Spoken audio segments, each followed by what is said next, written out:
Ja tämä avaussoitto on Euroopan ensimmäinen yksityisen operaattorin GSM-soitto. Ja se menee suoraan Tampereen apulaiskaupunginjohtajalle Kaarina Suoniolle. Ja tämä puhelu välittyy myös näiden kovaäänisten kautta meille kaikille.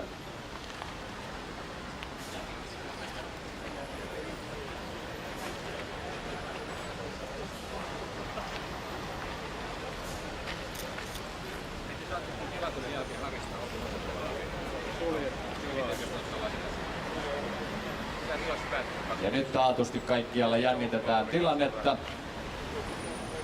Tänne ei kuulu mitään rahinaa, mutta ei pidäkään kuulua, nimittäin GSM-verkko on täysin häiriövapaa. Se toimii kuin CD-soitin, näin minulle on kerrottu. Ja nyt me odottelemme vain sitten tuolta linjalta vastausääntä. Onkohan Kaarina kotona? Halo? Apulaiskaupunginjohtaja Suonio. No kyllä vaan puhelimesta. No täältä soitetaan sinun entisestä kotikaupungistasi sinne uusiin ympyröihin ja toivotetaan ensin hyvää kesää. Kiitos samoin sinne Helsinkiin.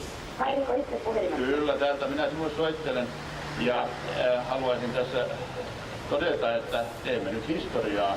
Soitamme uudella GSM-verkolla, joka on Euroopan tähänastisista verkoista kaikkein laajin, ja olemme ihan ensimmäisten soittajien joukossa. Ihan totta, ja kuuluvuus on aivan erinomainen. Täysin häiriötön. Se on niin kuin naapurihuoneesta puhuisin. Tiedätkö, miten tämä eroaa sitten niistä oikeista europuhelinsoitoista? Sinulla on varmaan vastaus, jota minä en vielä tiedä. No, tämä puhelin tulee kaikki, mutta europuhelin on siitä hieno matkapuhelin, että se on täysin suojattu. Tämä oli muuten täsmällinen tieto kaikille, jotka tätäkin kuuntelevat. Mehän olemme ottamassa käyttöön verkkoa, joka on paitsi häiriöttömin, niin kaikkein turvallisin myös. Ja toivottavasti kaikkein taloudellisin.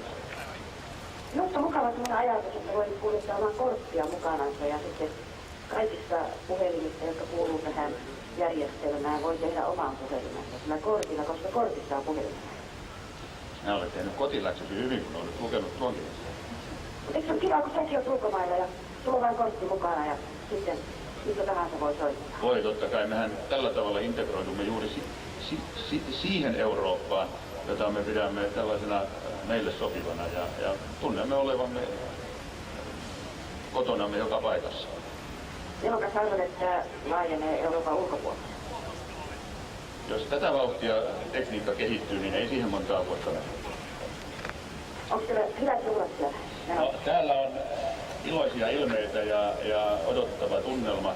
Itse asiassa, eikös tämä soitto ole samalla soitto irti lamasta ja uuteen nousuun ja asioiden parempaan kehittymiseen? Ja kesäkin alkaa. No, pitäisikö kysyä tältä yleisöltä, että ne on samalla iloisen näköisiä, mutta se voi joutua myös kesästä, eikä siitä, että lama on ohi.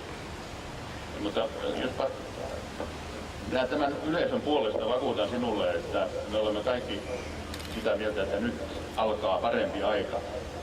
Ilmatieteen laitoskin on luvannut meille hellesäät jo tällä viikolla alkavassa. Toivottavasti Tampereellekin. Kyllä, täällä on lämmintä ilman muuta. Ja jos mennään vielä tähän vakavaan asiaan, niin onhan jokainen tämmöinen tekninen suuri edistysaskel aina kohti parempaa. Lisäksi tässä on aika tavalla suomalaista tietoa ja taitoa ja käytetty ja suomalaista työtä tullaan paljon käyttämään jatkossa. Eikö se ole hienoa, että me suomalaiset olemme jälleen tässä eturinteessä? On. Sitä vaan samaa. No niin. Kaikille teille siellä paikalla oleville meiltä täältä Helsingistä terveisiä ja näin olemme saaneet tämän järjestelmän käyttöön. No niin, sitten eurooppalaisestaan. Merci beaucoup, monsieur. Au revoir. Tack detsamma. Hei.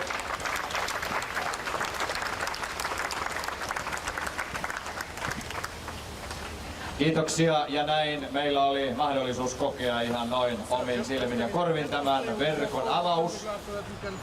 Ja tämän jälkeen minulla on ilo kutsua tänne estraadille Suomen Pankin johtokunnan jäsen, pankinjohtaja Harri Holkeri. Tervetuloa kiertäen vaikkapa sieltä auton takaosan kautta.